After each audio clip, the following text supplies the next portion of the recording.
നമുക്ക് ടേസ്റ്റി ആയിട്ടൊരു ചെമ്മീൻ റോസ്റ്റ് തയ്യാറാക്കാം. അതിനായിട്ട് കുറച്ച് ചെറിയ ഉള്ളി, ഇഞ്ചി, വെളുത്തുള്ളി, 2-3 പച്ചമുളക് നേർമയായിട്ട് കട്ട് ചെയ്തെടുത്തിട്ടുണ്ട്.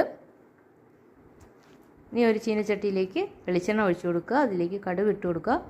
കടുക് പൊട്ടുമ്പോൾ വറ്റൽമുളകും കറിവേപ്പിലയും ചേർക്കാം. അതിനുശേഷം ഇഞ്ചി, വെളുത്തുള്ളി, ഉള്ളി അരിഞ്ഞത് ചേർക്കാം. ഒരല്പം ഉപ്പ് ചേർത്ത് നന്നായി വഴറ്റി കൊടുക്കുക. ഉള്ളി ലൈറ്റ് ബ്രൗൺ കളർ ആകുമ്പോൾ മസാല ചേർത്ത് കൊടുക്കാം. അതിനായിട്ട് 1.5 ടീസ്പൂൺ മുളക് പൊടി, 1.5 ടീസ്പൂൺ മല്ലിപ്പൊടി,